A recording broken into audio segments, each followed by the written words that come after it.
bienvenue une dernière fois à ceux qui viennent d'arriver. Je vais laisser la parole à Michel pour la suite et puis je reprendrai en fin de webinaire pour vous donner encore quelques informations sur les éditions Ménonites.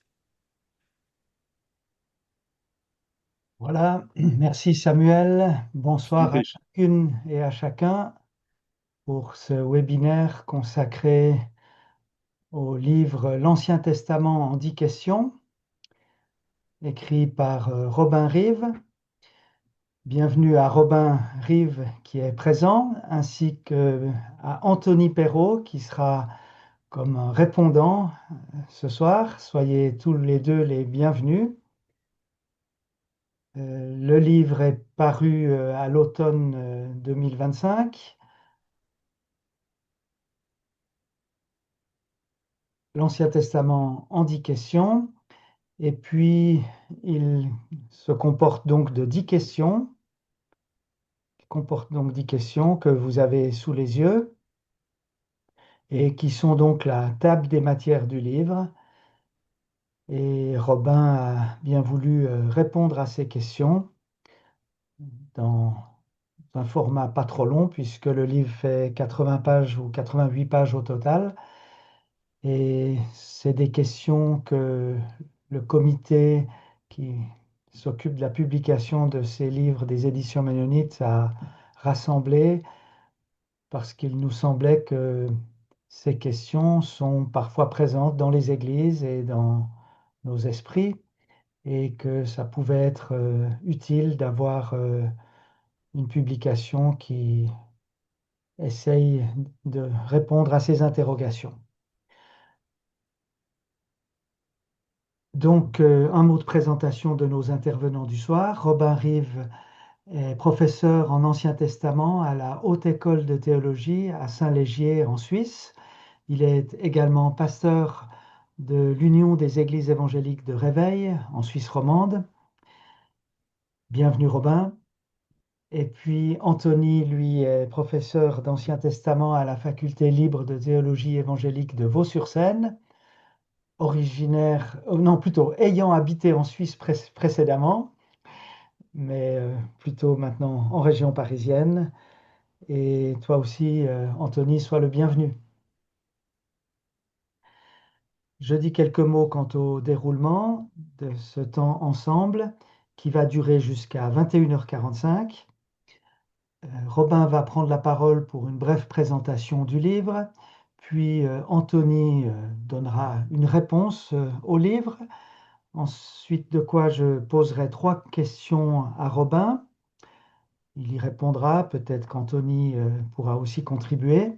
Et puis ensuite, la parole sera à vous pour vos questions, à Robin principalement, mais aussi à Anthony. On aura normalement, si on tient les horaires, une bonne trentaine de minutes pour questions-réponses, mais à partir de vos questions. Donc à ce sujet, d'emblée, je dis que vous pouvez m'en envoyer par le chat. Et si vous ouvrez donc l'outil chat ou discussion, ensuite il vous faut cliquer sur tout le monde et ensuite apparaît mon nom ainsi que celui de Romain le technicien, mais choisissez plutôt mon nom et puis je centralise vos questions écrites par le chat et quand viendra le moment des questions, je puiserai là-dedans.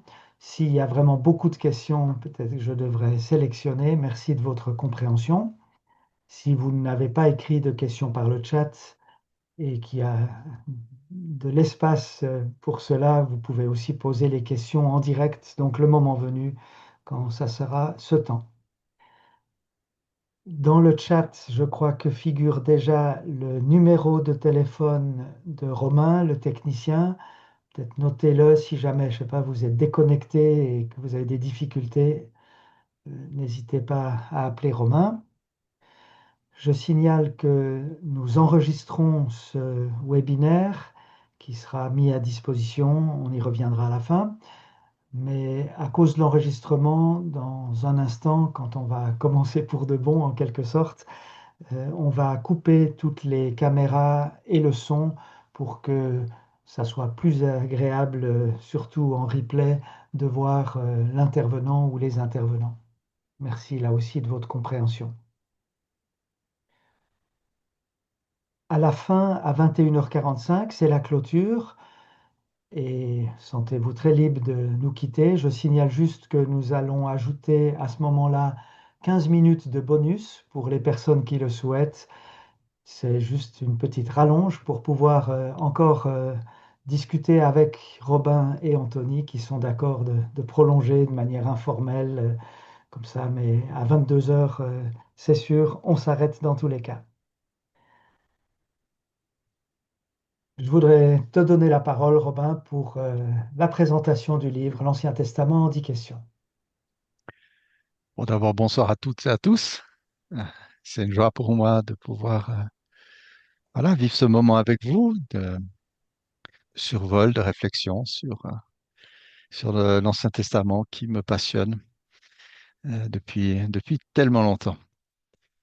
Alors, en effet, ce sont les éditions Ménonites qui m'ont approché pour ce projet et qui m'ont proposé les 10 questions auxquelles je me suis astreint de répondre. Je n'ai pas négocié parce que je trouve que c'est important de m'adapter à une de telles contraintes, parce que je préfère au fond répondre aux questions des autres que d'imaginer celles qu'ils pourraient se poser. Vous connaissez l'histoire bien connue de la personne qui avait sprayé sur un mur, Jésus est la réponse, et un petit malin dessous a dit oui, mais c'est quoi la question? Donc c'est toujours mieux d'entendre des questions des gens, quitte à voilà, à devoir s'y adapter. Et bon, bah, je suis content parce que beaucoup de ces questions qui ont été couvertes ouais, m'intéressaient énormément, quoi, pour l'essentiel. En tout cas, le défi de ce livre, c'était de rester dans un format court, proposer une réflexion qui ne soit pas non plus simpliste, parce que la lecture de l'Ancien Testament demande un véritable effort pour comprendre ces divers contextes, pour sortir des idées toutes faites à son sujet, pour articuler son message avec la révélation, l'accomplissement apporté par Jésus. Donc le but, c'était de produire un texte accessible au plus grand nombre, tout en proposant une réflexion stimulante. Et c'est l'enjeu, en fait, de tout enseignement ou prédication en Église, hein, savoir être simple sans être simpliste, entamer une pensée complexe sans rendre le propos compliqué. Alors ce sera à vous de juger si j'ai atteint cet objectif, j'espère, m'en être approché. En tout cas, le défi était important aussi, vu les controverses et les approches différentes de l'Ancien Testament, que ce soit au sein du monde évangélique ou au-delà. L'articulation entre les deux testaments, la prise en compte des contextes, des genres littéraires, ajoute à cette complexité. Donc certaines de mes réponses ouvrent assez logiquement, après ces considérations, à de nouvelles questions, ou du moins laissent place à des nuances qui rendent compte de la complexité des sujets abordés. Des chrétiens qui reçoivent les Écritures comme parole de Dieu peuvent avoir des désaccords ou des nuances dans leur compréhension de celle-ci. Donc, comprendre que ces différences de lecture ne disqualifient pas les uns ou les autres de leur statut d'enfant de Dieu est un pas décisif, je le crois, vers l'unité de l'Église, unité que notre Seigneur nous ordonne. Bon, dans les dialogues écuméniques que je mène, on dit souvent que l'unité existe, c'est pas le problème. Nous sommes unis en Christ, mais c'est de le vivre, hein, c'est de le manifester qui est tout le défi. Alors, il était inévitable aussi dans ce travail, dans ce livre, que certaines de mes préférences d'interprétation transparaissent, parce que je crois que la neutralité est une illusion, voire un non-sens. Mais j'espère, tout en, bien sûr, m'exprimant avec ma sensibilité, m'être exprimé avec suffisamment de délicatesse pour ne pas alimenter des polémiques qui, trop souvent, nuisent à la fraternité chrétienne. D'autant que je ne pense pas avoir de réponse finale gravée dans le marbre à certaines des questions ou certains aspects des questions posées. J'ai donc plutôt ouvert des pistes de réflexion, de méditation. Pour reprendre une expression, je dis moins circuler, il n'y a rien à voir, que entrer par ici, il y a encore tant à découvrir et à comprendre. Donc le format du livre est court, et donc cette contrainte m'a forcé aussi à être synthétique, à faire des choix, à me concentrer sur l'essentiel. Euh, J'ai évité au maximum les notes de bas de page, les références savantes, etc. Je voulais que ce livre soit lisible, accessible, pas une démonstration académique, mais quelque chose qui rend ce livre, je dirais, à la portée de tous. Et j'aime beaucoup ce genre d'exercice. Il m'arrive aussi d'écrire des articles de revues, de magazines, etc. De devoir synthétiser, de devoir tout ramasser, c'est quelque chose que j'aime bien faire. Et le cœur de ma démarche, et je crois que c'est aussi le cœur de la démarche des éditions Ménonites, a été de susciter un intérêt pour cette première partie de la Bible qui tend à être, reconnaissons-le, négligée, sinon volontairement mise de côté. Chrétiens, nous recevons les deux testaments comme parole de Dieu. Il est donc essentiel que nous puissions rencontrer l'Ancien Testament en y entendant la voix de son auteur divin. Et en cela, cette réception de l'Ancien Testament, en cela, par ce moyen, nous imitons notre Seigneur Jésus et ses disciples, les apôtres aussi, qui ont fondé leur message sur le Premier Testament. Finalement, voilà, le Nouveau Testament est pétri, imprégné de références, d'appui, de prétentions aussi, d'accomplissement de cette première partie de la Bible. Sur le plan spirituel et psychologique, ma psychologie, j'ai dû vaincre ma conscience lucide de mes limites. Je pense que le syndrome de l'imposteur est une marque assez fréquente chez les enseignants et je ne déroge pas à ce complexe-là. Et j'ai dû vaincre ce sentiment que j'étais limité. J'étais très honoré qu'on me demande de m'exprimer, mais en même temps, voilà, j'ai demandé le secours de Dieu pour produire un ouvrage qui édifie l'Église au-delà de toutes les imperfections qu'on pourrait y retrouver. Donc j'espère que par son format court, qui permet une lecture aussi par picorage, où on peut aller guigner une question particulière sans forcément avoir lu celle qui la précède ou qui la suive, que cette lecture correspondra aux besoins de beaucoup de personnes, soit croyantes, soit tout simplement intéressées par la question de la Bible et de l'Ancien Testament en particulier. Alors qu'aujourd'hui, les gens globalement ont de la peine à lire des ouvrages longs, je pense que le format dossier Christ seul me semble bien adapté à son temps.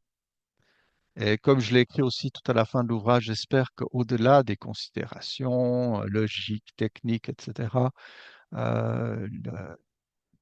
j'aurais pu susciter et communiquer la joie que j'ai à plonger le regard dans l'Ancien Testament et y entendre la voix de mon maître. Voilà, je crois que j'en ai fini de ma présentation. Merci beaucoup, Robin, pour cette présentation et aussi un peu les coulisses de, de du travail et de la rédaction de ce livre. Avant de donner la parole à Anthony, j'ai envie, si Romain, le technicien, peut faire ça, de remettre la table des matières en écran partagé, surtout pour les personnes qui parmi nous n'auraient pas lu le livre. C'est, je pense, bien de pouvoir revoir les 10 questions. Merci beaucoup.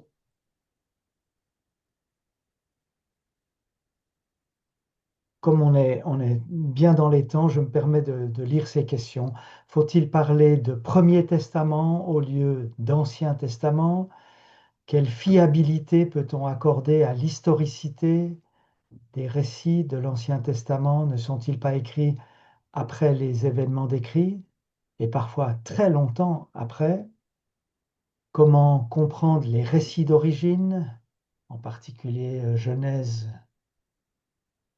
1 et 2 ou 1 à 11, par rapport aux données actuelles de la science?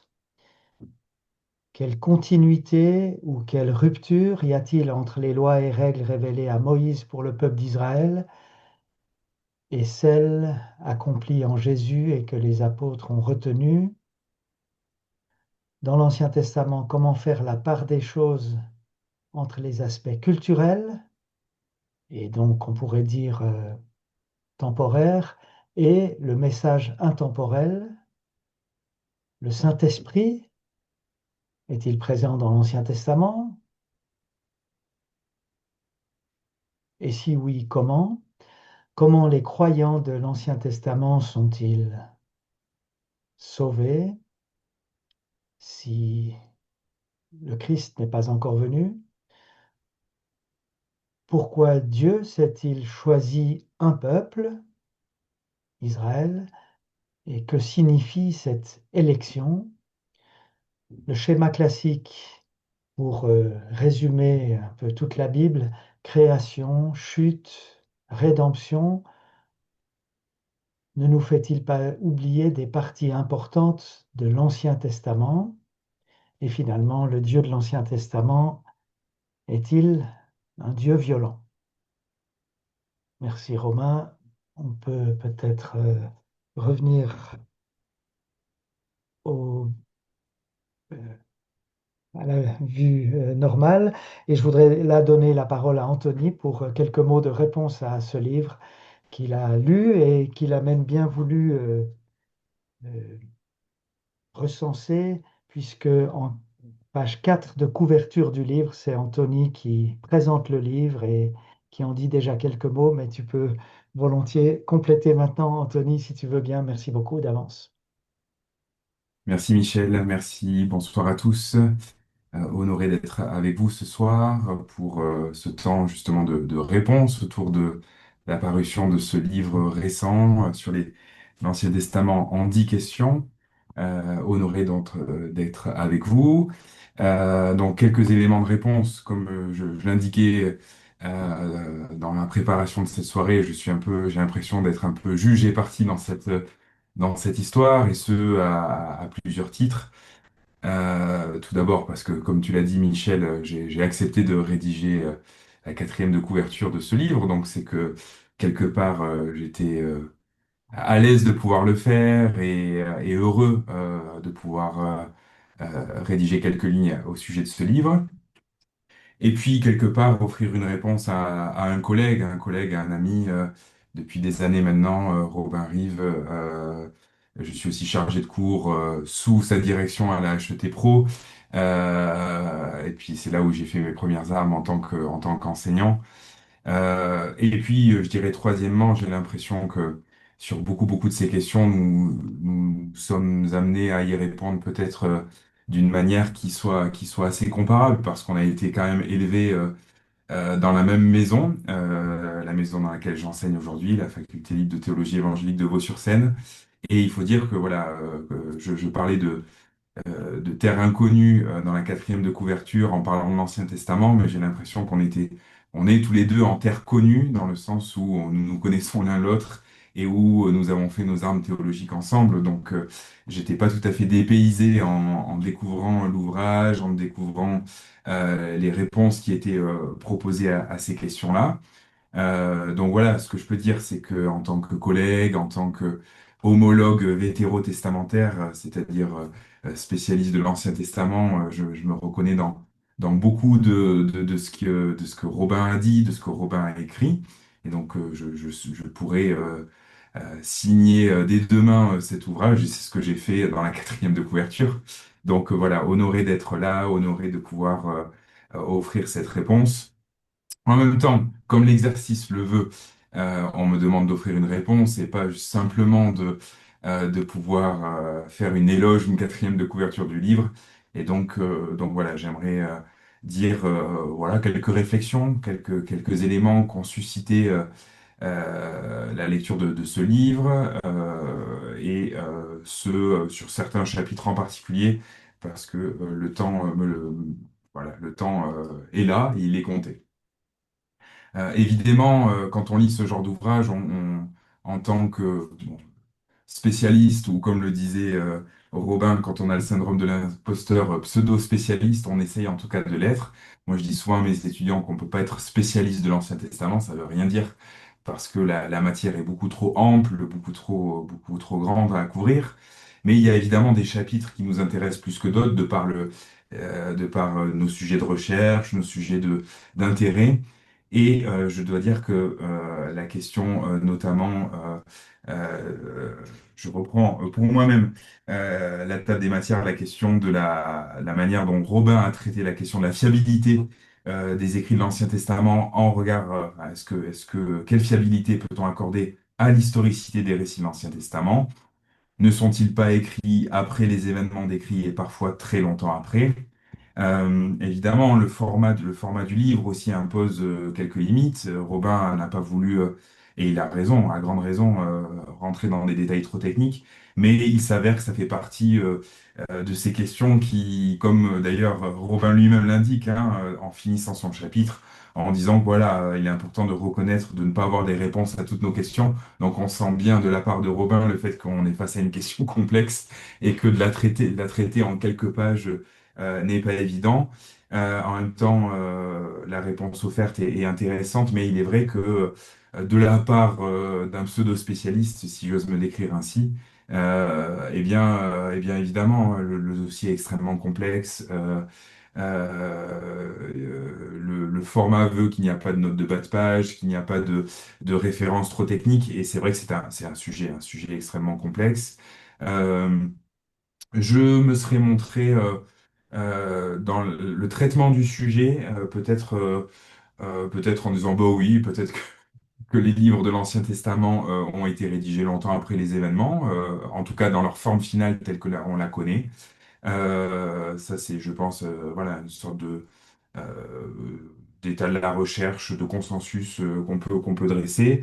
Il y a toute la question, en fait, une question qui n'est pas traitée dans le traitement, mais qui est la question qu'on nomme souvent par littératie en anglais, c'est la question de comment, à partir de quand les récits bibliques ont-ils pu être mis par écrit, à partir de quand c'est probable, plus probable que d'autres, etc. En fonction de la manière dont les scribes étaient éduqués au Proche-Orient ancien, dont on a retrouvé des traces sur le plan archéologique. Et voilà, c'est un dossier très complexe, je dirais. Et là, c'est vrai que bah, le format fait que pour le pseudo-spécialiste que je suis, j'ai l'impression bah, voilà, on survole une question complexe. Et voilà, c'est les limites de l'exercice. J'ai l'impression aussi que plusieurs questions auraient pu être regroupées, mais je comprends, hein, Robin l'a dit, il n'a pas voulu remanier les questions qui étaient posées par les éditeurs, mais j'ai l'impression que plusieurs questions, en réalité, posent, et c'est ce que j'aimerais souligner, euh, la question de ce qu'on va appeler la question de l'histoire théologique, c'est-à-dire la manière dont les auteurs bibliques décident de raconter les événements, les faits, la théologie, à leur manière, quelles prétentions cela à rejoindre les faits enfin, voilà, les éléments de la science, le rapport à l'archéologie, la question de la violence aussi. Plusieurs questions, à mon avis, rejoignent cette grande question de en fait, quelles prétentions ont les auteurs bibliques des fois je le dis comme ça à mes étudiants, donc j'ose l'expression avec vous, à faire à produire un reportage Arte qui a la prétention de nous décrire l'histoire telle que nous l'entendons aujourd'hui, nous, en tant que modernes au XXIe siècle. Et donc voilà, c'est ce que on appelle parfois l'histoire théologique. L'histoire théologique, c'est pas l'histoire faite au XXIe siècle, c'est des auteurs qui veulent nous raconter quelque chose de Dieu, nous raconter quelque chose de nous-mêmes, des êtres humains. Et ils ont pour ça, ils décident de prendre, d'avoir une ligne éditoriale, une ligne rédactionnelle, et de choisir de justement nous raconter certaines choses, de ne pas nous raconter certaines choses, parce qu'ils ont un projet littéraire, et ils n'ont pas la prétention de tout nous raconter. Certains règnes sont racontés très courtement, d'autres très longuement. Et donc voilà, j'ai l'impression que derrière plusieurs questions auraient pu, mais hein, c'est pas du tout une critique, hein, c'est juste de dire qu'en fait plusieurs questions, à mon avis, peuvent être répondues si on répond à la question et si on expose ce qu'est l'histoire théologique et les projets littéraires des auteurs dans l'Antiquité. Et là, voilà, Robin le montre de différentes manières, dans différentes questions, qu'en fait, ben voilà, les auteurs bibliques, finalement, Ils n'ont pas, ils ne se- d'ailleurs, Robin a une formule de mémoire à l'intérieur du livre. Ils n'ont pas la prétention de nous écrire à nous, hein. Ils s'adressent à un public, dans leur propre contexte, etc. Et de mieux saisir ça.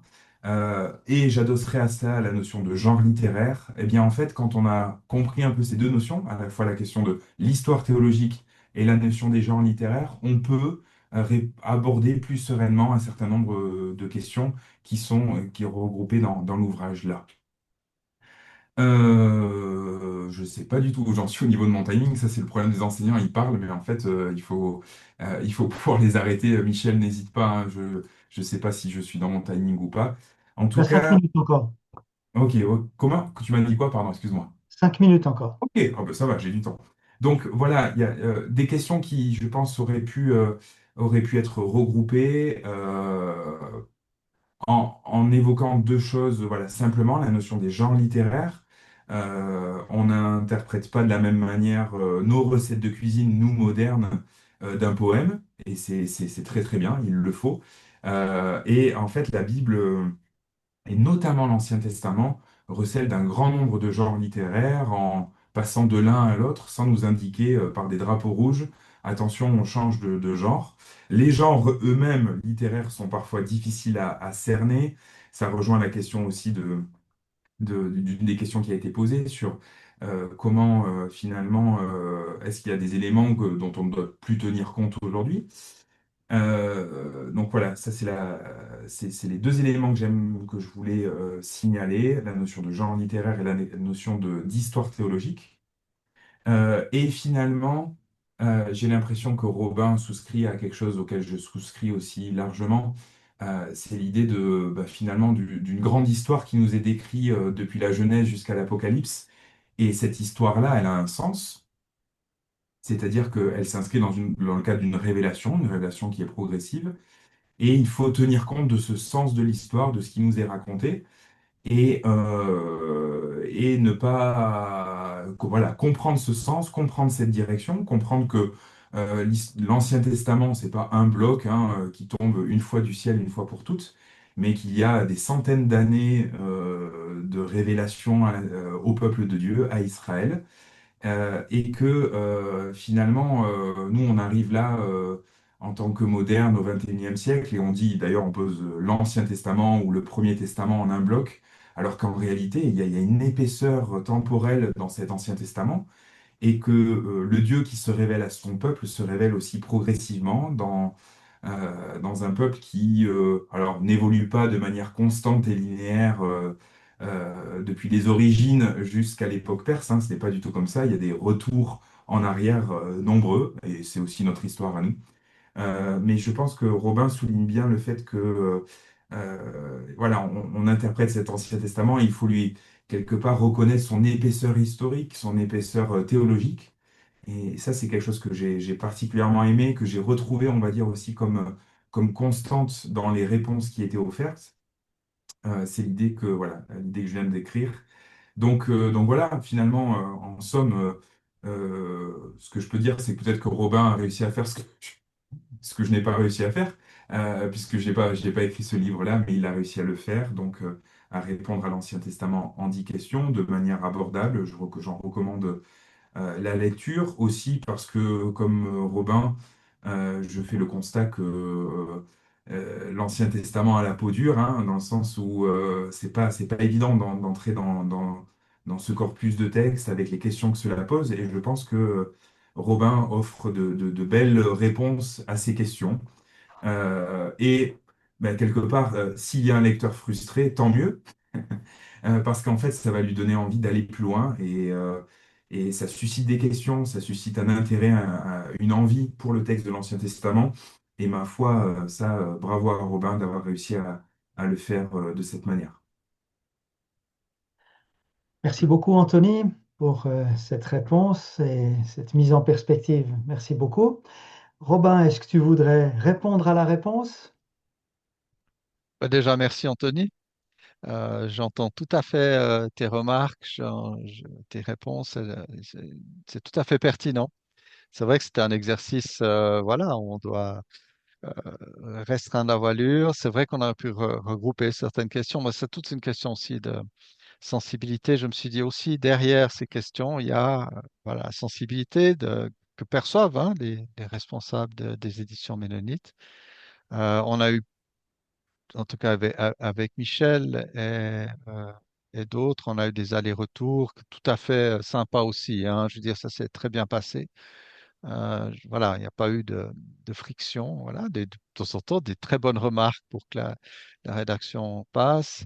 Je te rejoins, Anthony, sur la richesse, la diversité, la profondeur. Et je pense que certaines controverses intra-évangéliques au sujet de l'Ancien Testament viennent de ce que certaines personnes prennent l'Ancien Testament au collet et exigent que cet Ancien Testament, par exemple, se transforme en traité scientifique présentant un modèle sur lequel on peut construire voilà, une analyse scientifique du monde. C'est-à-dire, il y a beaucoup d'anachronismes, un désir de vouloir enfermer l'Ancien Testament dans notre présent et dans les questions que nous nous posons qui sont sensiblement différentes de celles que se posaient les auteurs. C'est très important. Il y a aussi un danger aussi en dehors même de ces questions science-foi qu'on trouve chez certains chrétiens de vouloir euh, presque voir en Abraham un grand chrétien. Je dirais une sorte de projection du Nouveau Testament sur les patriarches, sur Israël, et puis une espèce de confusion de la Bible comme étant un tout presque indistinct où le Lévitique et la première de Jean sont mis au même niveau.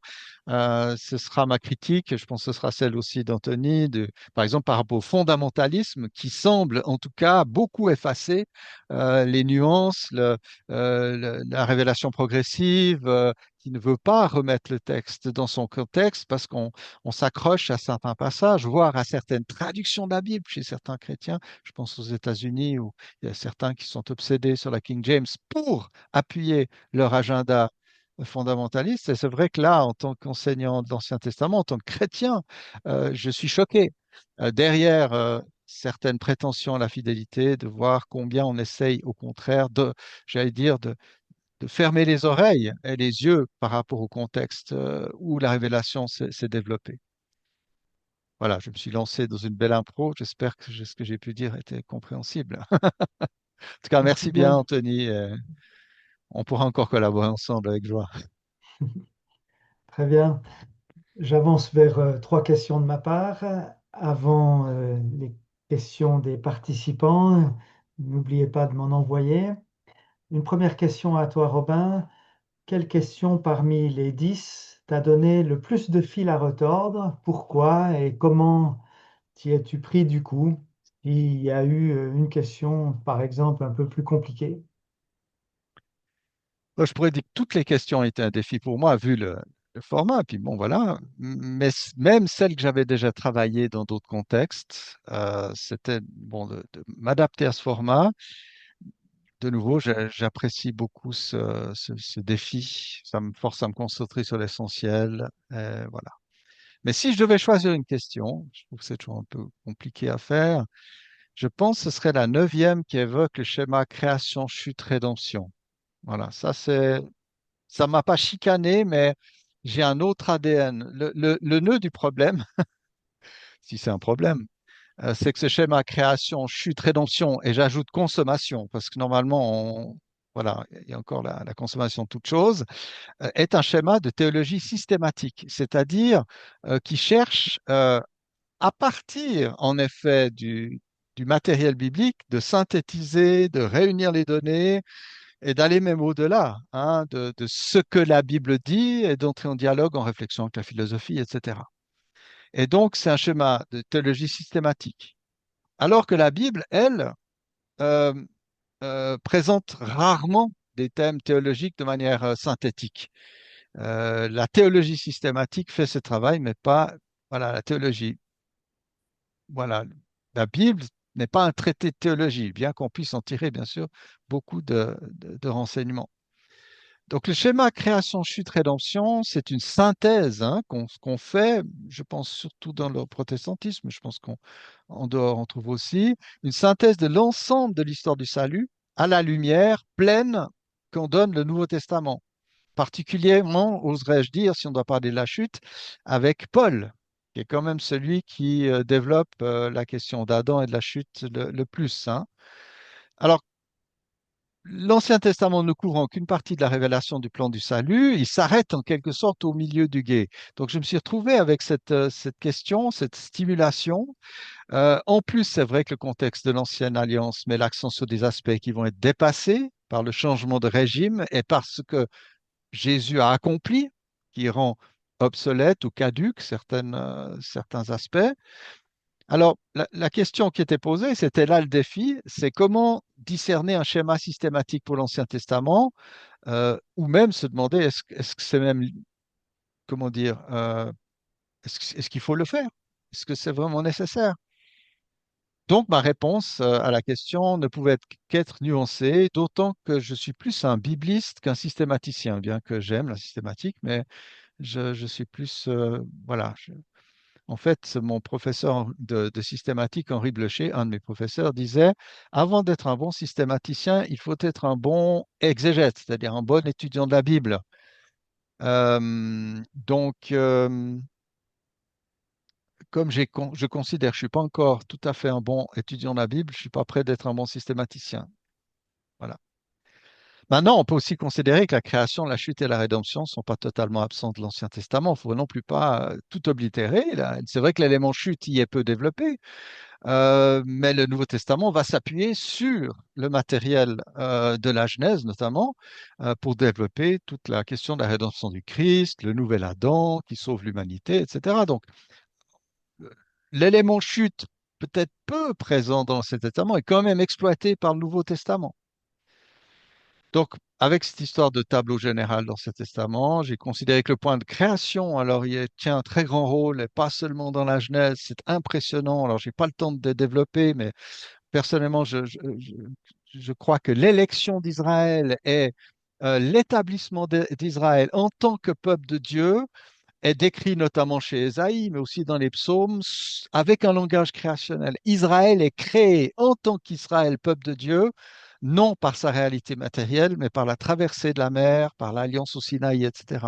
Donc, création, c'est pas un problème de l'avoir vraiment traversé l'Ancien Testament. Euh, mais en lien étroit avec la création, on trouve aussi l'alliance, qui est quand même une réalité quand même qui se répète à plusieurs endroits. L'alliance créationnelle, l'alliance d'Abraham, l'alliance noachique aussi avec Noé, l'alliance du Sinaï, l'alliance avec la famille de David, etc., montrent bien le plan global de rédemption que Dieu déploie dans l'Ancien Testament avec cette réalité, cette importance de l'alliance. Donc c'est pour ça que j'ai pensé que l'Alliance avait sa place dans un schéma, si on voulait faire un schéma un peu, voilà, de concept du message, du but de l'Ancien Testament. Et puis, bien sûr, comme l'Ancien Testament reste en chantier, le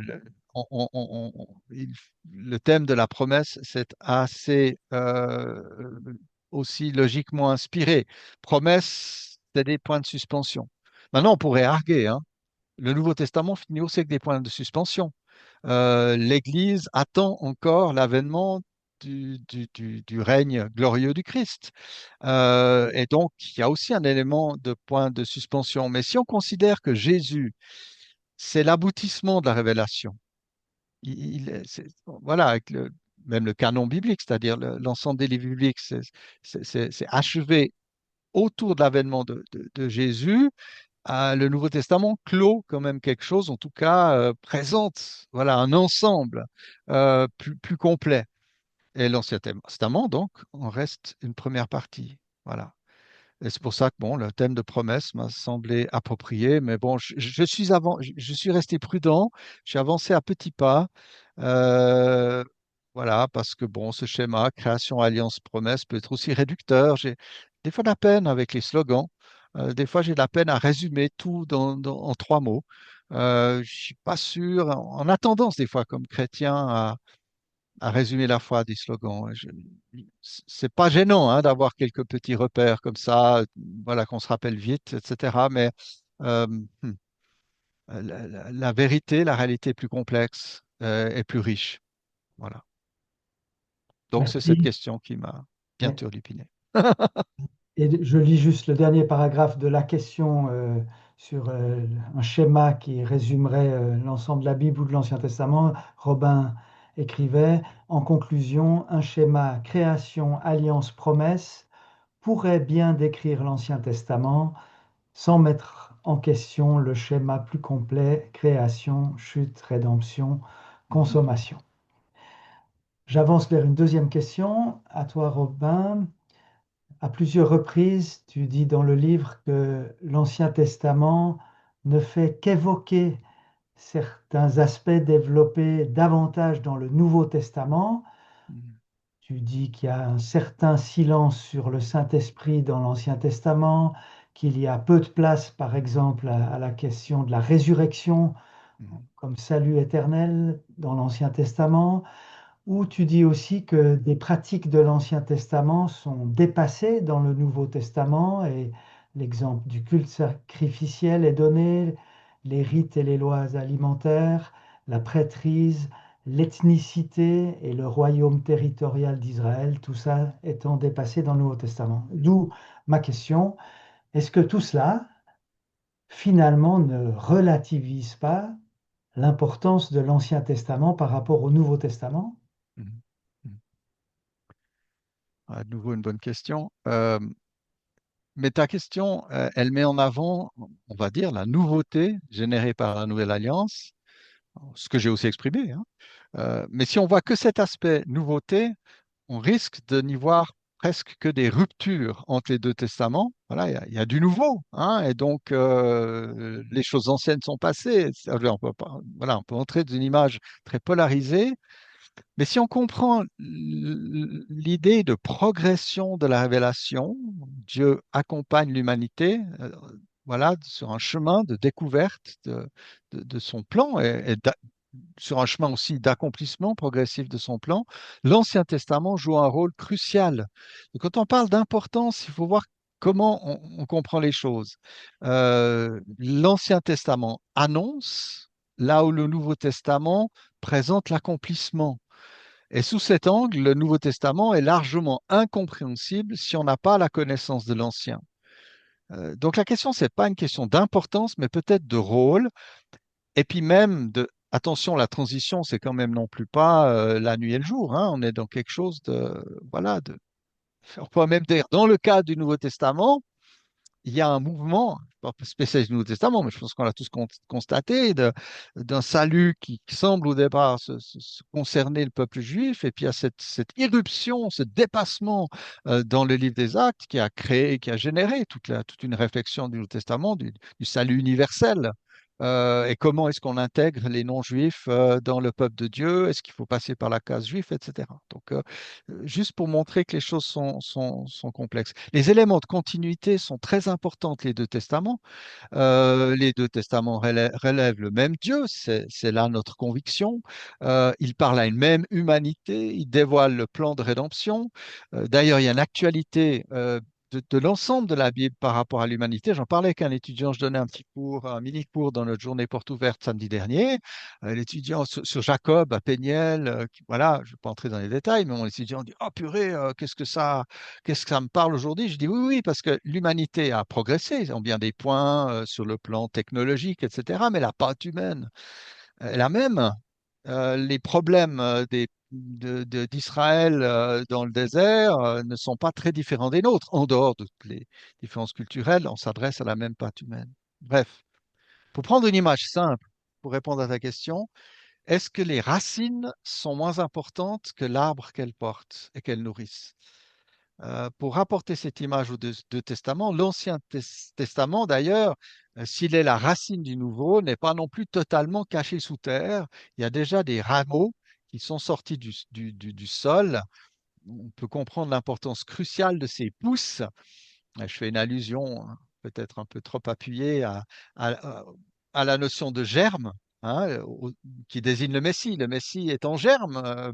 Euh, elle se développera, se déploiera en Christ dans le Nouveau Testament, mais le germe est déjà peut-être un petit peu présent dans l'Ancien, même plus qu'un petit peu, hein.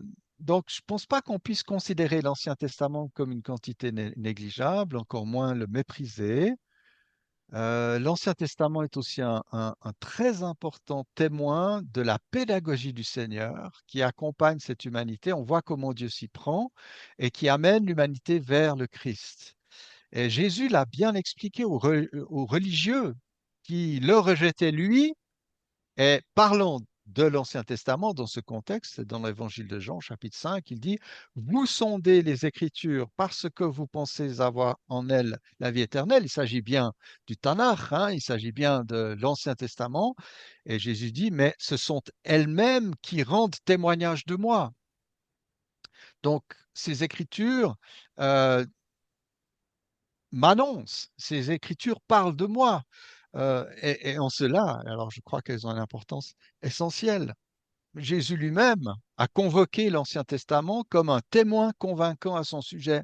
Et il me semble que si nous sommes des disciples, et là j'ai beaucoup de, je pense dans les personnes qui écoutent ici, d'anabaptistes, de ménonites, qui connaissent l'importance cruciale de la suivance du Christ. Si nous sommes des suiveurs du Christ, alors imitons-le aussi en prenant au sérieux ce témoignage de l'Ancien Testament, sur lequel il s'est appuyé pour, pour se révéler aux hommes. Mais bien sûr, et Anthony l'a encore souligné, et c'est vrai, l'étude et encore plus la prédication de l'Ancien Testament demande de prendre en compte les différences, les évolutions de la révélation divine, les genres littéraires, les manières d'aborder les sujets, la, la manière de penser, les points d'intérêt, les points focaux qui ne sont pas les nôtres. Et même à l'intérieur de l'Ancien Testament, on trouve bien sûr des approches différentes, des sensibilités différentes, des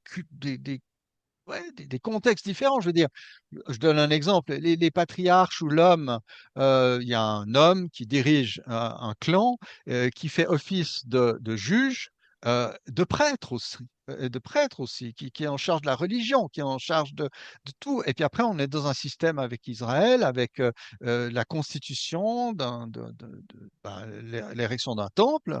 Je veux dire, Abraham, il érigeait des autels, mais il n'y avait pas un temple avec un système sacrificiel, des prêtres, etc. Donc, rien que ça crée une énorme différence dans la manière de, de se mouvoir et de se comprendre. Abraham, peut-être au niveau du monothéisme, était peut-être moins aiguisé, moins affûté. Il avait décidé de suivre Adonai comme le seul Dieu, El Shaddai, mais est-ce qu'il avait vraiment tout compris de ce que nous comprenons du monothéisme ou même de ce que Ésaïe, qui pousse les idées plus loin, en a compris? Vous voyez, le genre de questions qui montrent qu'on doit étudier les textes avec beaucoup de discernement et de délicatesse. Ce que je constate par rapport à cette importance de l'Ancien Testament, c'est la quasi-absence de pans entiers de l'Ancien Testament dans la prédication et l'enseignement de certaines églises, y compris évangéliques. Pourquoi est-ce qu'on prêche si peu sur l'Ancien Testament ou sur si peu de l'Ancien Testament? D'où vient cette quasi-absence? Alors, je pense qu'il y a plein de raisons, mais dans les faits, il me semble que pour beaucoup, l'Ancien Testament est moins important que le Nouveau, en effet. Et je pense, et j'ose dire que c'est un tort, et que certains chrétiens se privent des richesses de la première partie de la Bible. Et je trouve assez ironique, moi qui suis un partisan de la non-violence, d'une théologie anabaptiste, donc très attaché au sermon sur la montagne, etc.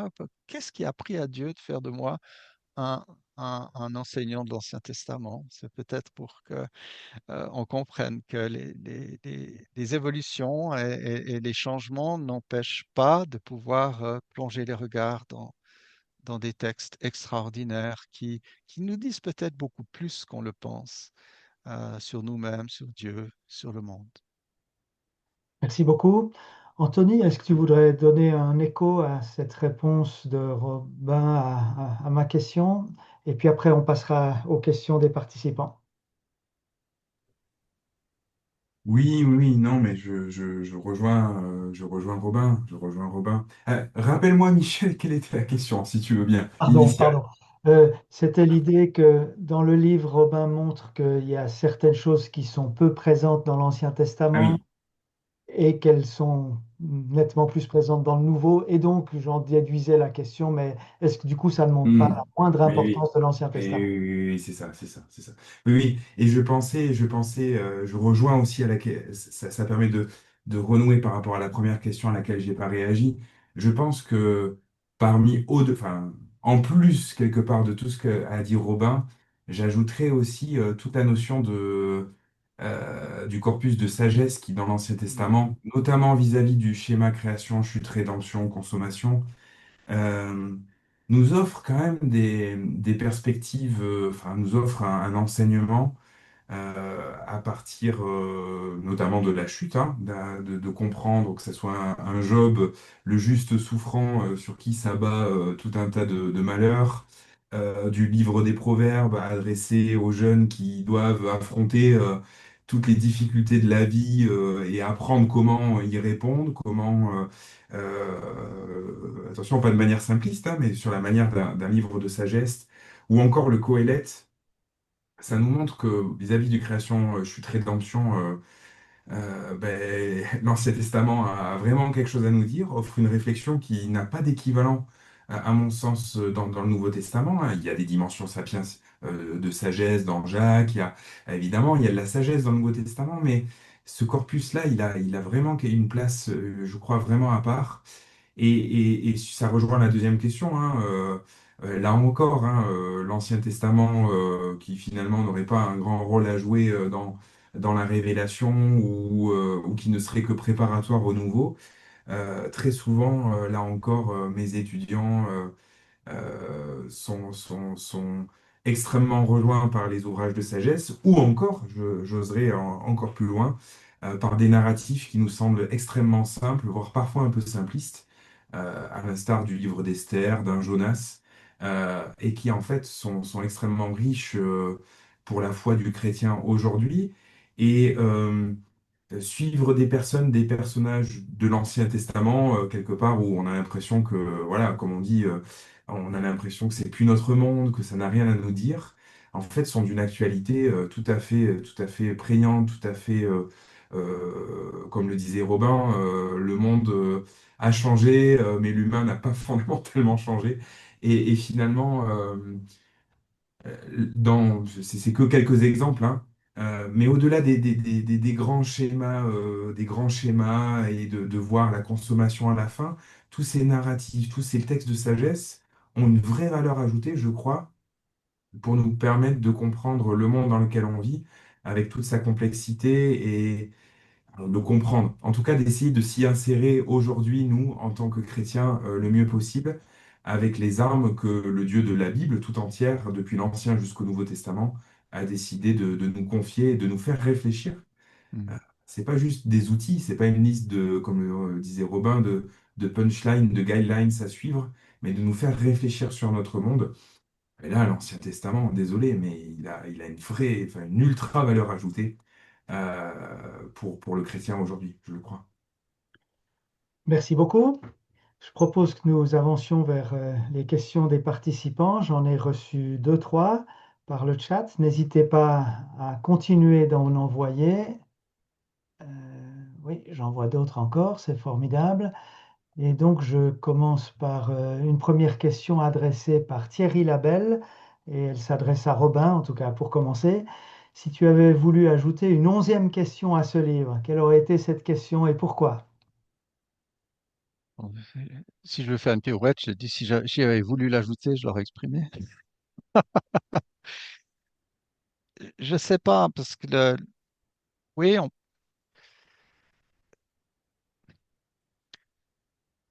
peut-être aller plus profondément sur certains aspects. Quels seraient les aspects théologiques essentiels qui sont développés? C'est la réponse que vient de donner Anthony qui me titille à ce sujet-là. Il y a peut-être certains aspects tout à fait actuels auxquels l'Ancien Testament répond, que le Nouveau Testament développe, mais presque plus dans l'Ancien Testament que dans le Nouveau. Si on pense aux textes sapientiaux, je pense en particulier aux Proverbes. Les Proverbes sont un manifeste pour la grâce commune. Tu peux C'est-à-dire, expliciter? alors je vais expliquer. Ils sont en manifeste que Dieu peut se révéler en dehors du cadre strict d'Israël et du peuple de Dieu. C'est évident dans les proverbes, voilà il y a les muels, voilà, etc., des sages. On sait qu'il y a des écrits d'Amenemhotep égyptiens qui ont une très grande proximité. On sent qu'il y a une circulation de la révélation et de l'écoute. Et je pense comme chrétien, on a souvent été polarisé contre, voilà, bien sûr, sur les aspects négatifs d'un monde marqué par le péché et le mal, mais les proverbes, les ouvrages de sagesse aussi, qui rejoignent aussi toute une littérature en dehors de la Bible, montrent aussi qu'on peut partager avec une humanité peut-être qui ne nous rejoint pas dans notre foi, des lumières communes. Et, je sais que la missiologie évangélique évolue maintenant. Je veux dire, on ne voit pas dans l'islam que les aspects qui viennent heurter la révélation chrétienne, évidemment, mais on voit aussi, peut-être dans l'islam ou dans d'autres systèmes religieux peut-être encore plus exotiques, des aspects que Dieu a laissés, des lumières que Dieu a laissées. Bien sûr, le Nouveau Testament, il faut le deviner, mais Paul fait parfois des citations très audacieuses d'auteurs grecs. Je veux dire, quand il est à Athènes et qu'il cite une ode, un psaume adressé à Zeus pour avancer sa présentation de Dieu, il fait œuvre d'une très grande audace en validant en plus l'intuition de ce texte polythéiste. Et peut-être que j'aurais développé une réflexion à ce sujet-là. Voilà. Ok, merci. J'en viens à une double question de Daniel Goldschmidt et je pense que ça sera intéressant de vous entendre tous les deux. Quelle pensée suscite chez vous deux un titre de Thomas Remer, un Mhm. spécialiste du Premier Testament? Quelle pensée suscite chez vous un titre de Thomas Remer comme L'invention de Dieu, titre d'un de ses livres, ou une de ses expressions à propos de Moïse comme la naissance du monothéisme. Et puis en complément, Daniel enchaîne encore en disant, est-ce que cette vision d'une invention du monothéisme est compatible avec le caractère de révélation progressive que vous avez tous les deux évoqué? Belle question, je crois. Mhm. Je, Robin, si tu je veux me commencer. lance et je laisse Anthony compléter, parce qu'il est plus versé que moi en archéologie. Donc, j'ai lu le livre de Remer. Euh, bon, c'est typiquement une approche qui s'inscrit dans la ligne d'une approche critique de type libéral, qui considère que euh, euh, qui, qui, voilà, qui n'aborde pas la question de la Bible sous l'angle d'une révélation divine, mais sous l'angle d'une évolution euh, d'une partie de l'humanité dans sa compréhension de Dieu. Donc la Bible est considérée comme le témoignage euh, d'une communauté croyante au sujet de Dieu.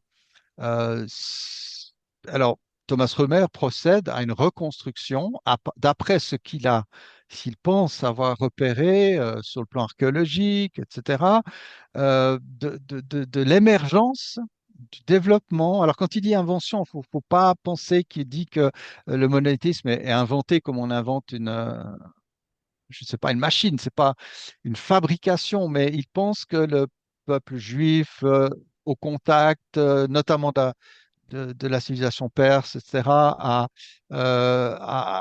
peu à peu développé un monothéisme tel que, voilà, il a abouti, voilà, dans la période entre les deux testaments et dans le Nouveau Testament.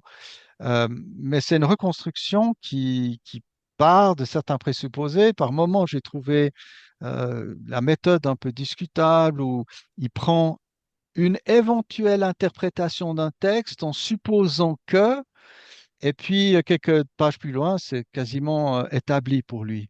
Et il part donc de l'idée que l'idée d'un Dieu universel, invisible, etc., n'a été développée qu'après l'exil, le retour d'exil babylonien, qu'auparavant Adonai était un dieu d'ailleurs emprunté aux Édomites, qui était un dieu de leur âge, à qui on sacrifiait des bébés, hein, pour donner l'impression. Donc il y a aussi un regard, et là, euh, là j'ose dire qu'il y a une tradition, euh, je vais dire, de regard critique et de type libéral, alors je fais toujours attention avec les mots, qui considère qu'il n'est quasiment pas concevable que le peuple d'Israël, je ne sais pas moi, 600-700 ans avant l'exil babylonien, était capable de penser Dieu dans un Dieu unique, etc., et invisible, tel que le présente la Bible. Donc il y a aussi chez Thomas Römer un rejet de l'interprétation que font les auteurs bibliques de cette évolution. Alors, le problème, c'est quand on prend des faits archéologiques, tout dépend aussi de ses présupposés. Je donne un exemple, et j'y vais à petits pas, et puis Anthony sera bien plus compétent que moi sur le sujet, mais par exemple, si on trouve une petite gravure où quelqu'un remercie Adonai et son Astarté, puis qu'il y a deux figures humaines, voilà. Thomas Römer a l'air de dire, vous voyez bien, on croyait que Dieu avait une femme, une parèdre, et qu'on pouvait le représenter.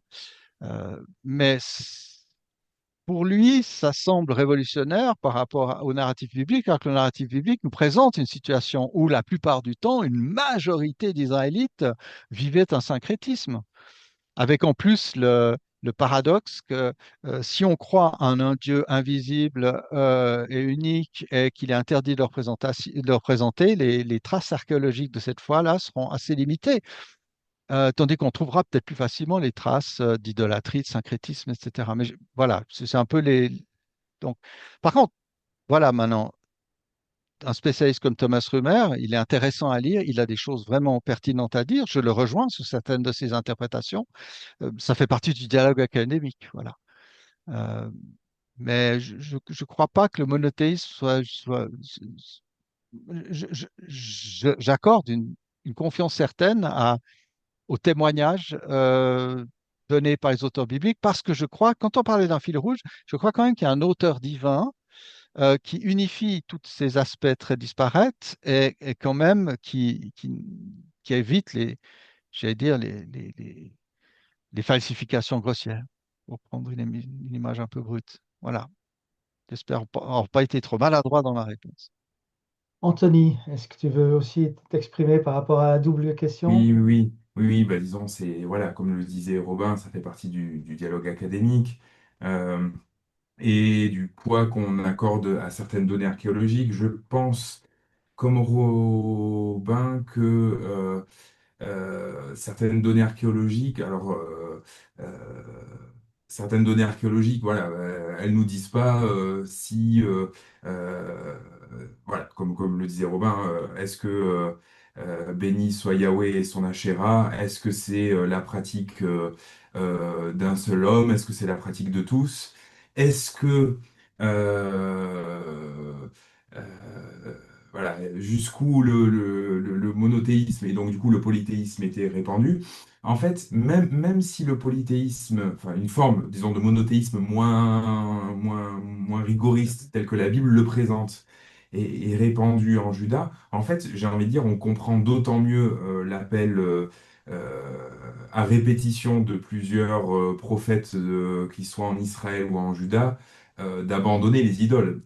C'est-à-dire que je pense, et en ça on pourrait rejoindre Thomas Römer, que la pratique populaire était peut-être très éloignée du message des prophètes. Mais ça, entre le message d'un prédicateur le dimanche matin et la pratique des fidèles, il peut y avoir des fois un monde qui sépare le message officiel, l'invitation à être monothéiste et la pratique. Hein. Et puis, voilà, il y a l'inscription de Kuntilet Ajroud dont parle Robin, mais c'est vrai qu'on a d'autres données archéologiques qui laissent entendre que que ce soit Israël et même en Juda jusqu'à assez tardivement, peut-être qu'on imaginait Yahweh avec sa femme, ce qui est déjà mieux que Yahweh avec Baal et tout le panthéon cananéen, par exemple, c'est-à-dire toutes les divinités cananéennes.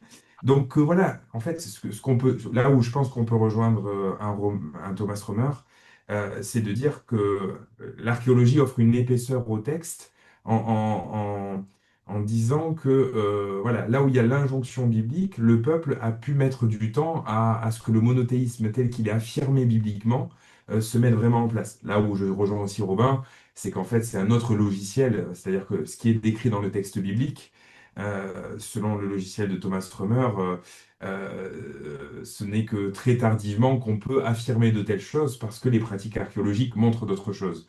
Là où dans une perspective évangélique, le logiciel est conçu différemment, on dira qu'il y a quelque chose de prescriptif, c'est-à-dire le texte biblique, l'appel des prophètes, et que le peuple de Dieu a pu mettre du temps à devenir véritablement monothéiste. Après, voilà, si on veut se montrer conciliant, je rejoindrai aussi ce que Robin a dit plus tôt, le monothéisme d'un Abraham à Ur en Chaldée n'est pas le même qu'un Ésaïe. Et là aussi, en tant qu'évangélique, il faut reconnaître que on a adoré Yahweh, oui, oui, c'est sûr, mais que voilà, il y a un développement, et c'est tout le propos du texte biblique que d'affirmer ce monothéisme, de le définir. Ça s'est pas fait en claquant des doigts, et d'ailleurs, les pratiques cultuelles le montrent encore. Donc, voilà, on peut réagir fortement à ce genre de choses. Bon, le titre, L'invention de Dieu, comme tu le disais, c'est un titre qui vend des livres. C'est un titre qui, voilà, qui, on se dit, waouh, qu'est-ce que c'est l'invention de Dieu? Mais voilà, dans le propos de Thomas Romer, c'est l'idée de se dire comment finalement on décrit Dieu, comment on l'a quelque part décrit à travers le temps. Évidemment, le logiciel par rapport à un logiciel évangélique est tout à fait différent, il faut en avoir conscience. Mais il y a des points où finalement, il ne faudrait pas dresser une caricature de la théologie évangélique qui ne reconnaîtrait pas une certaine évolution dans le peuple de Dieu avec l'affinement de certaines pratiques et une certaine théologie. Et ça, on peut le reconnaître, je dirais, voilà, de manière décomplexée et libre. Merci beaucoup. Je me permets d'avancer parce qu'on a quelques Désolé, ouais, si questions j'ai été trop long. Non, non, c'est impeccable. Merci beaucoup. Mais on a quelques questions devant nous pour le temps restant et des bonnes questions. Je cite Ben Woodward Bragbill qui pose deux questions.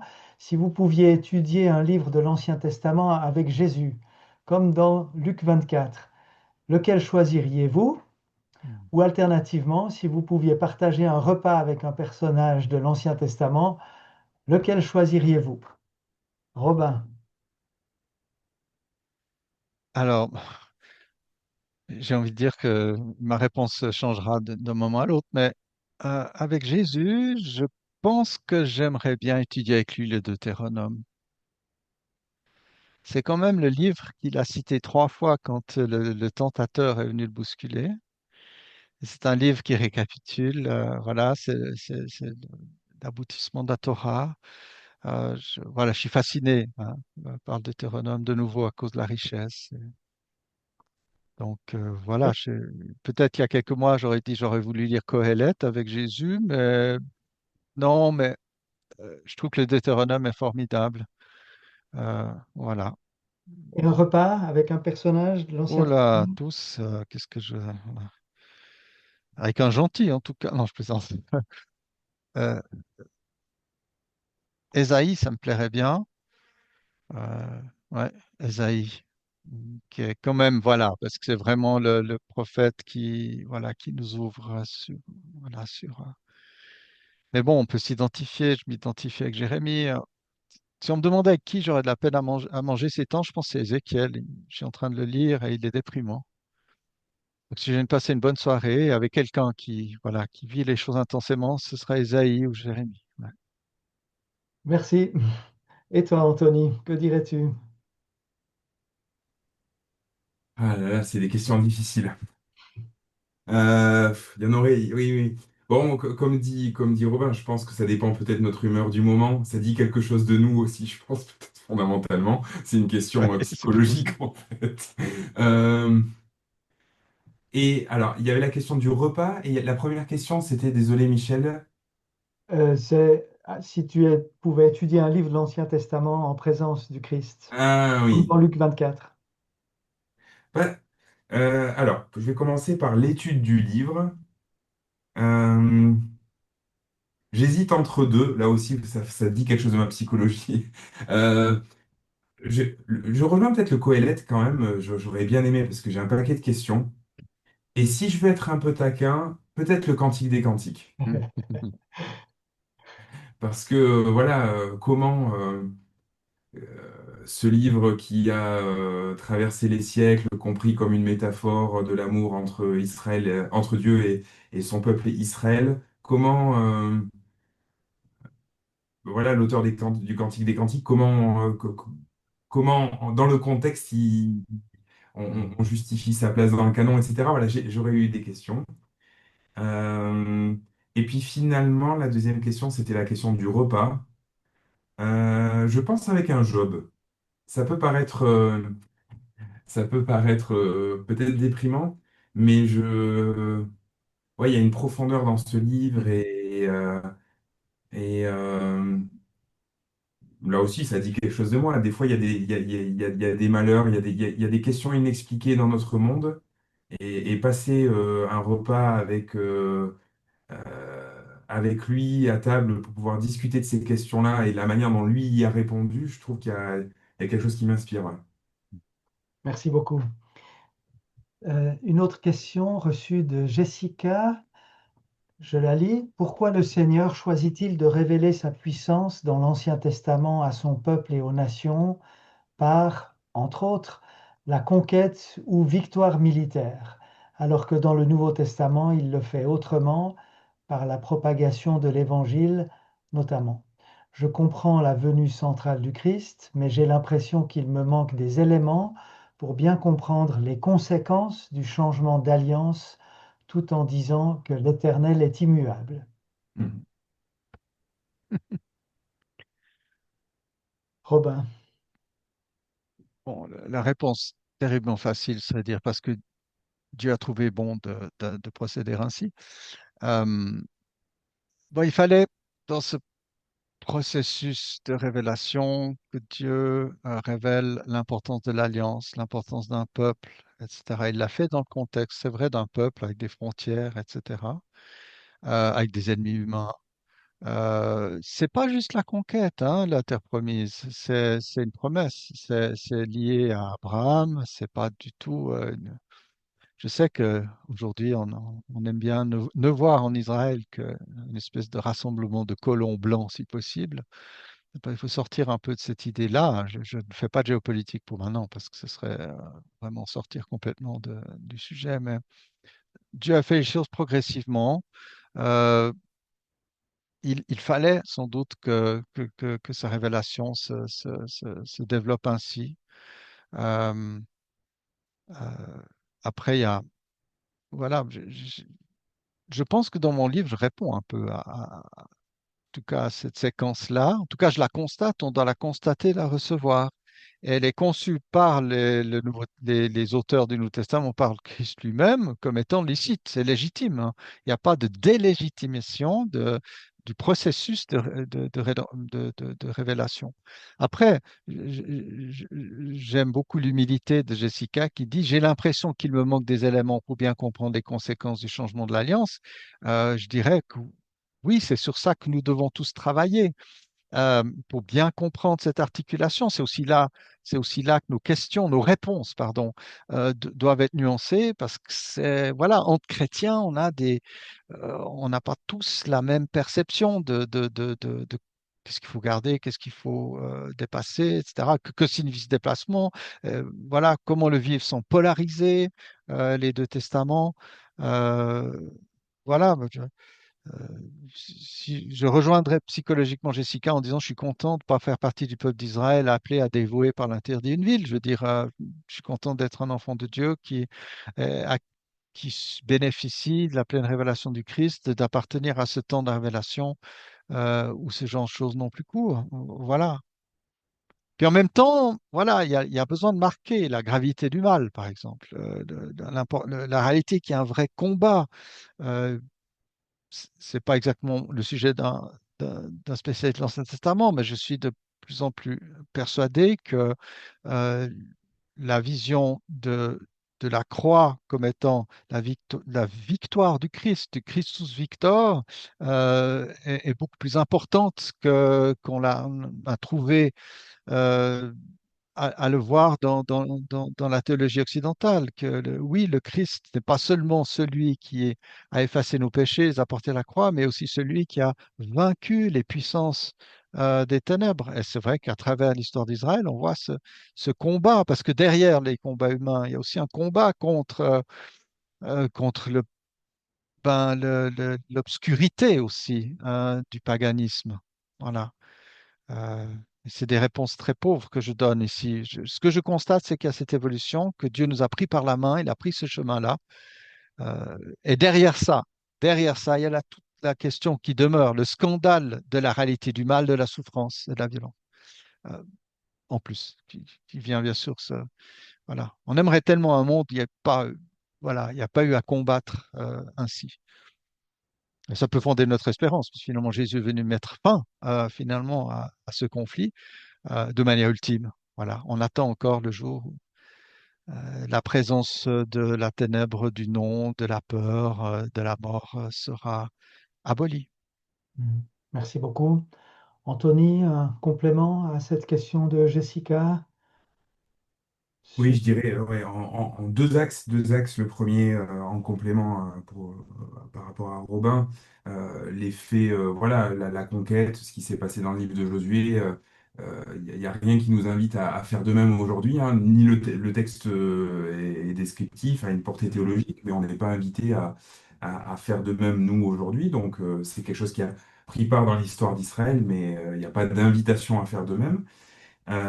Et puis deuxièmement, bah, le Nouveau Testament, on voit beaucoup la violence dans l'Ancien, mais le Nouveau Testament, bah, voilà, hein, le livre de l'Apocalypse, comme pour rejoindre un peu ce que disait Robin, c'est finalement cette victoire finale annoncée que nous espérons aussi, mais qui n'est pas sans une certaine forme de violence du bien sur le mal. Et donc, là non plus, c'est pas linéaire, hein. Attention, entre l'Ancien et le Nouveau Testament, la violence parcourt tout le récit. Et elle est là, cette violence, parce que il y a ce grand problème du mal et dont on essaye de se dépatouiller. Et dernière remarque pour terminer, mais qui rejoint la première, il y a une rhétorique, hein, qui est qui est propre à celle du livre, notamment de Josué. On voit que tout le pays est conquis, etc. Il y a une rhétorique proche-orientale de conquête. Bon, quand on regarde de près, j'ai vu encore en relisant mes notes que Robin le disait, seules trois villes sont véritablement détruites, hein, Jéricho, Haï et Hatzor de mémoire.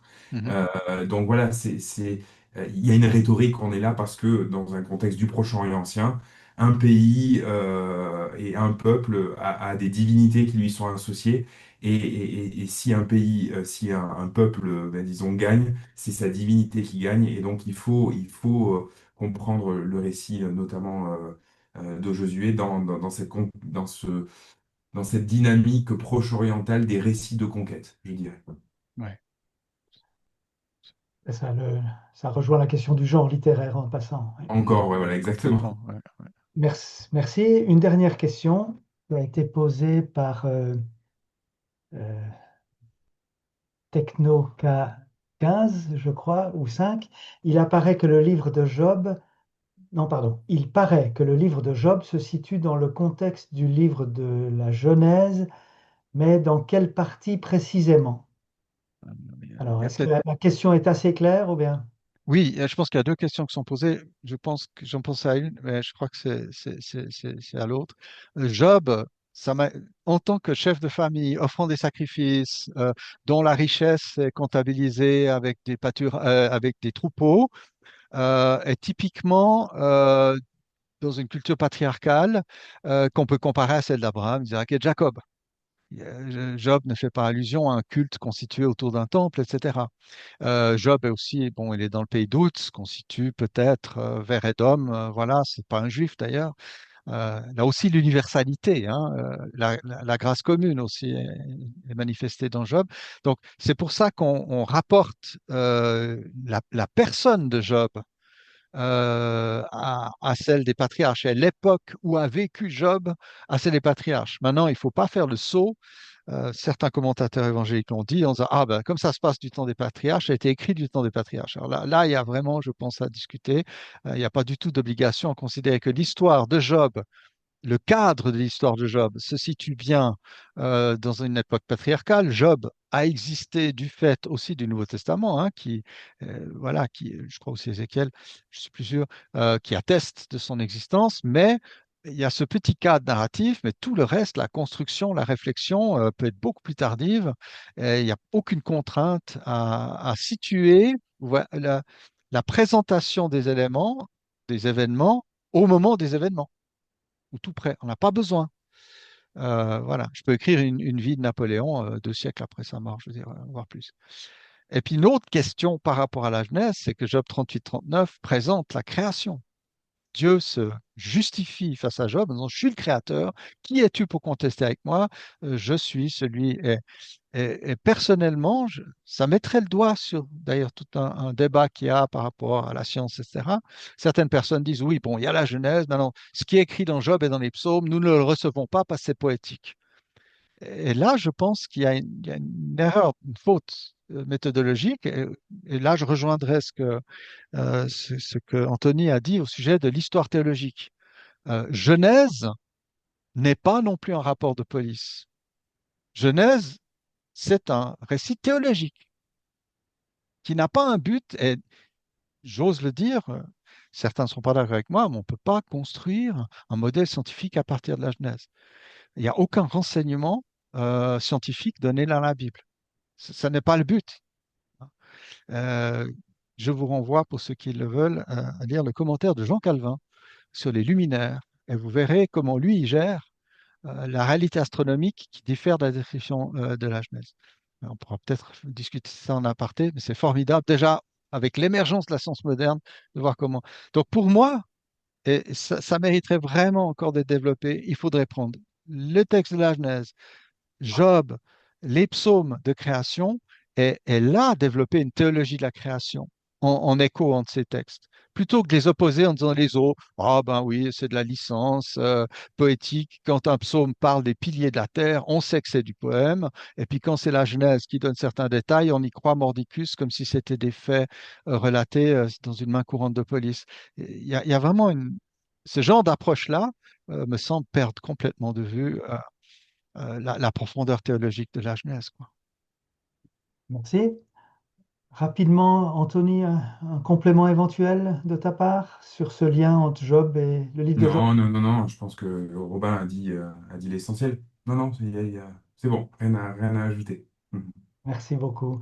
Voilà, alors on va clore tranquillement, d'abord en vous remerciant, Robin et Anthony, en vous remerciant beaucoup pour votre présence, le temps consacré ce soir et ces échanges que j'espère être utiles et enrichissants pour tout le monde. Soyez vraiment remerciés. J'aimerais remercier également Romain, le technicien, qui est dans les coulisses. Merci beaucoup, Romain, pour ton travail. J'aimerais remercier Raël Kennel, la secrétaire des éditions Ménonites, pour le fait elle aussi, d'œuvrer dans les coulisses pour un bon déroulement et quelque chose de fiable pour nous autres. Merci à Samuel également pour sa présence et sa contribution au nom du CA des éditions Ménonites. Je termine juste avec la mention de la vidéo promotionnelle qui présente ce livre de Robin et que Romain met dans le chat. Vous avez le lien qui s'affiche. Si vous voulez faire connaître ce livre, c'est un petit outil de promotion à disposition. Et je donne la parole à Samuel pour la clôture. Merci Michel, hein, et bien sûr merci, un grand merci au comité de rédaction, bien sûr, pour les dossiers qui fait un grand travail pour pouvoir sortir des livres comme ça de qualité. Et c'est vrai que c'est un format qui est léger, hein, on essaye de ne pas faire trop de pages, mais ça ne veut pas dire qu'il y a peu de travail derrière, hein, on le sait. Donc grand merci au comité dossier, bien sûr, qui fait aussi un très bon travail. On va terminer avec un rappel un petit peu pour ceux qui ne connaissent pas bien les éditions Ménonites. On va reprendre un petit peu des éléments qui, qui vous permettront de les connaître un petit peu mieux si vous ne les connaissez pas, hein. Je m'excuse pour ceux qui connaissent déjà. Mais effectivement, les éditions Ménonites, c'est des petits livres comme celui qu'on vient de voir ce soir, 3 fois par an, sur 3 thématiques: point de repère, Église en marche et foi au quotidien.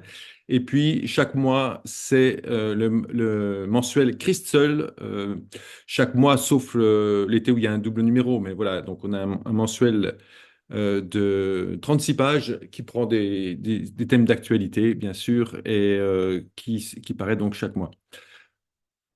Ensuite, je vais vous parler de la prochaine publication donc pour mi-février. Donc, on se rapproche, qui aura pour titre Le théâtre de la création, invitation à l'émerveillement. Donc, ceux qui sont abonnés vont bientôt le recevoir. Mais pour ceux que ça intéresse, bien sûr, vous pouvez vous rendre sur le site des éditions Ménonites et le commander. Voilà, et donc ce livre donnera l'occasion et le sujet du prochain webinaire donc, qui aura lieu le vendredi 10 avril à 20h15, même horaire qu'aujourd'hui. Donc vendredi 10 avril avec l'auteur et puis, enfin les auteurs puisqu'ils sont plusieurs. Voilà. Et puis on vous rappelle, enfin on vous annonce aussi, puisque vous n'êtes pas forcément au courant, que le dossier 2 pour l'année 2026, après celui-là, concernera Israël. On en a un peu parlé ce soir, mais là, c'est un dossier enfin, un livre qui est consacré complètement à ce sujet. Donc, Israël, cette fois-ci en 20 questions. Et c'est Michel Sommer, donc, qui est avec nous ce soir, qui est l'auteur de cette publication. Voilà, au niveau des tarifs, hein, ils sont inchangés en 2026. Donc, si vous avez ceux de 2025, c'est les mêmes. Si vous vous abonnez seulement à Crystal, c'est 51 euros sur l'année. Les dossiers seuls, 31 euros. Et puis, on a une remise de 8 euros si vous prenez les deux, donc 74 euros pour l'année.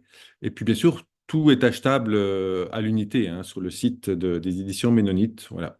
Et puis, on a même la possibilité d'essayer 3 numéros gratuits. Si jamais vous n'avez pas envie de vous engager sur un an, vous pouvez demander 3 numéros gratuits, puis après, vous pouvez décider. Voilà,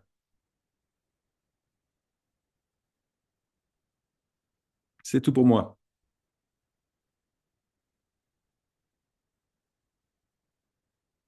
Michel, on ne t'entend pas, je crois. Si tu essayes de parler, oui, voilà. Oui, pardon. Donc, nous prenons congé, Samuel et moi. Merci beaucoup de votre présence, toutes les personnes qui ont été connectées avec nous ce soir. Nous vous souhaitons une bonne soirée.